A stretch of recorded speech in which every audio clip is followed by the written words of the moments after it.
Win as one. EA Sports FIFA 21 sponsors Saturday Social.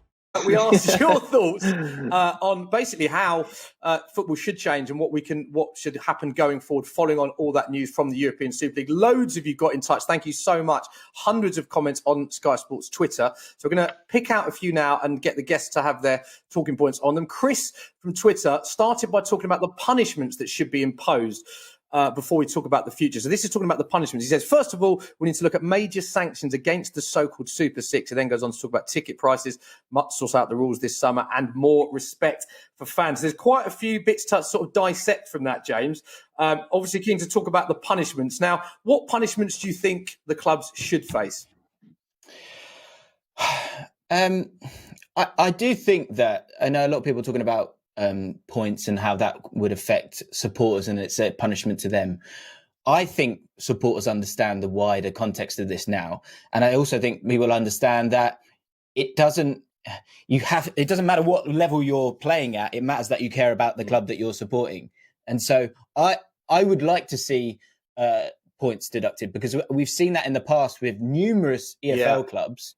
And so I think that makes it a deterrent. And I think the points deduction would lead to, affecting their ability to play in Europe as well. And then there might be sort of a taste of a medicine that I think supporters could stomach because they would understand that, again, it was for the greater good. I'm okay with a points deduction on this because it needs to be something that really does serve as a deterrent.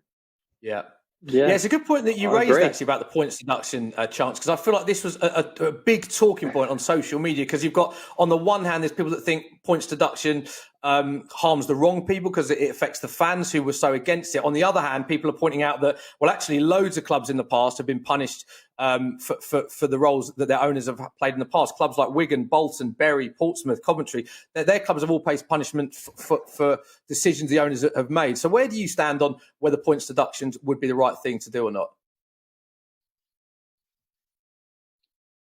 To be fair, with point deduction, I think it has to, it harms the team, guaranteed, but I feel like it needs to benefit the fans more because obviously the fans weren't considered here at all. So, I think the fans need to benefit from this next thing that happens. So whether that be like a season part, like the season tickets just getting slashed, and because obviously it shows that they care about money this time. So if you now help the fans and show that they're actually the main importance of the club, and make them feel like special, because no one felt special going in this last week, and it just shows that it was all about the owners. So I feel like make the fans feel a bit good.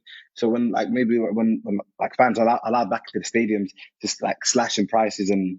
Like I said, just try to benefit the fans, in my opinion, because I think with the point deduction things, regardless, it depends on how many points now we're talking, because these big teams are always going to be on the top, you know what I mean? So it's kind of like how many points make sense. Whereas if you just out and out just say, tickets are cheaper for fans, and try to gain the trust back of fans, I think probably that's the best way to start. But at the end of the day, I'm up for everything, man. Anything that makes the teams suffer, bro, because they deserve it. Yeah, it'd be interesting to see what does happen with that. And I think also slashing ticket price, a lot of people are saying, clubs, it's a way to get the fans or try and understand where the fans are coming. I think ticket prices need to be looked at because it is extremely expensive going to football now. And it'll be very interesting to see what the clubs decide to do and what the governing bodies decide to do by way of going forward. Because a lot of people are saying, well, okay, it's not happening, but what is the deterrent from stop this happening again in the future? What punishments should be imposed? James, I want to talk to you about the statements as well that the clubs, the so-called Big Six, released following this news. What did you make of the statements that were released after the clubs pulled out? I felt it's too. I think for a lot of people, it's a little bit too late because they are kind of just words at this point. When you went full flow with the actions and there were no words initially at that point, so to then come back around the other side. And I'm reading a lot of open letters at the moment from different clubs, which I understand is a start.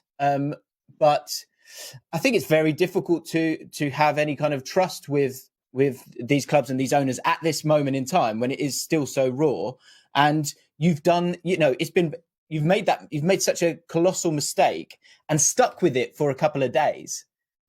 As well. I've struggled to stomach a lot of these, and I think the difficult thing for them is that whatever they would have said, we would have probably picked holes in it, but for a good reason, because of, again, the actions initially were so abhorrent that how on earth are you supposed to trust any of these words and take them in and go, oh, okay, well, they've said sorry, that's enough. And so, like, I think Chunkz makes a really good point when you talk about the ticket prices, and if we talk about point deductions as well. I think the thing with it is if you make it, I don't think it's one thing. I think for me, when I look at it, the important thing for me is that this isn't the end of it. It doesn't end at this one points deduction or, right, you need to slash some prices. This needs to be like the second chapter in a 6-chapter thing where we get to a point where we're excited about the purity of our game again. I think that's my main concern. I'm okay with any kinds of sanctions. Because it's going to take it's a long road, isn't it? It's not just going to happen like that. But I think one thing's not going to do it. It has to be going on for a long time, right? Yeah, it needs to lead to those sort of wider conversations like the 50+1 rule. And we are going to touch upon those in just a second. But whilst we're on this, I want to touch on UEFA, who have kind of snuck through this new Champions League format in the background whilst all of this is happening. And I think quite a few people are opposed to that as well. Ilkay Gundogan on Twitter, I saw him tweeting about he wasn't particularly happy. So with all the Super League stuff going on, can we please speak about the new Champions League format too? More and more and more games. Is no one thinking about the players? The new Champions League format is just the lesser of two evils in comparison to the Super League. Now, some people at home might be thinking, what are the new Champions League reforms and what does the new format entail? So we can have a quick look, very basic sort of stuff in terms of overview, but it's an increase of 4 teams from 32 to 36. They're going to get rid of the group stages in favour of a league format in which the top 8 would automatically qualify for the last 16 of the Champions League, and the next 16 teams in that league format would then go head to head. But most crucially, I would say here, is that 4 teams would be added to the tournament, and those 4 teams would be based more on historical records, so coefficient points about entering it. So like this season, you would have seen Arsenal make a Champions League spot, Spurs make a Champions League spot, and that definitely has a little ring of the Super League to it, James. I don't know what your thoughts are about that Champions League format. Yeah, I'm a bit confused by it because I think if you go back to say, like, I don't know when it was, I think it was when it first started, like 92, 93, something like that. There was a bit of a league format then. I think there was 2 leagues and the best teams came out and got to the semi-finals or the finals, something like that, right? So, and then they moved away from that. Why did they move away from that? It was to make it a bit more inclusive, to build it, to make it a bigger brand. So to then turn back away from that feels a bit strange to me. Gundogan himself has said, there's enough games, like we're all playing enough games, like we don't need another one. It's going to be oversaturated in that sense. And there's been a lot of talk this year about players and how much they are playing if they're overplaying. So I think that doesn't help with that, which you can see from him himself. So I'm slightly confused with the format, I've got to be honest. And that safety net at the end of it as well, it goes against what we want sport to be. We want it to be about merit and earning these things and fair opportunity for these things as well. So I'm confused with it, I'll be honest. Yeah. Chunkz, what were your thoughts on Ilkay Gundogan's tweet, about player welfare, playing too many games? What did you think about that? Yeah, I reckon I think just obviously the fact that they're playing more games, the fact that it just shows they don't care about players. And I feel like UEFA probably saw the Super League and saw how close they were to losing it all. So they just thought, you know what, we need to get a new scheme that makes us more money because there's more games, more ticket sales. You know what I mean? So it's gonna and the fact that they're coming up with this coefficient ranking thing is just another way of saying we need bigger teams in the competition. So they're trying to just cram everyone in there, and obviously that just means that there's more profits. You know what I mean? So letting teams that underperform in their league have another chance of getting in the competition. It's not right. We all know this, and I like watching the underdogs beat the bigger teams, so like Porto when they beat Juventus, Ajax when they beat, like, you know what I mean? So, but we're not gonna see more of that. We're gonna see just more of the you know what I mean, just mainstream teams, and we're not gonna see like the Dutch teams or the Russian teams, which I do like seeing because when they get a result, it's a crazy day on social media. So yeah, I think they're just trying to rob they're just trying to rob the excitement from us, I think. Yeah, I'd agree with that. I think the coefficient part of it does make it confusing. It means that teams can qualify not based on merit from their league position, and it's not quite right. And it's not like you're saying that the big stories are from the underdog. I also think that there's more games. It has an impact on player welfare with the amount of games this season. I also think as well it's a potential threat to domestic cup competitions because the amount of games that need to be played. There's more midweek slots to fit in the European games. Then what happens to the competitions like the League Cup, are they under threat? So I just think it's more games are needed. When, let's be honest, the Champions League's a great format as it is anyway, I think, personally, but it will be fascinating to see how that unfolds. Loads of you have been getting involved. We've had even more tweets. Gary has sent in another suggestion. Thanks very much for getting involved. We've had hundreds of tweets. This one is from Gary, who says, start by adding transfer fee caps, salary limits per week, cap agent fees. These clubs are all in debt because they can't keep up financially. So another aspect we haven't sort of delved into really is the finances in football. Is this a big problem, do you think, James, the finances, the money in the game? And do you think things like salary caps and agent caps should come into existence? Yeah, I would love to see all of that. I think that phrase of keep up that Gary, I think it was, said there, I think that's interesting in itself. The fact that all these teams are feeling that they've got to keep up with something.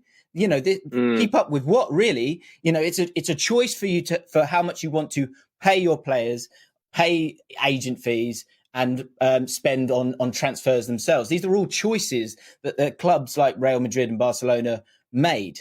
If you don't have enough money, if you've only got a certain amount of money, you only buy a certain flat or house. These are all rules that we all seem to be able to get by and understand. Yet somehow, these guys have been driven to thinking that this is a good idea because of the mess that they've got themselves in, which of course is down to the pandemic. But again, it's from them not cutting their cloth accordingly. So I would really like to see a tempering of the financials. Sorry, Joe.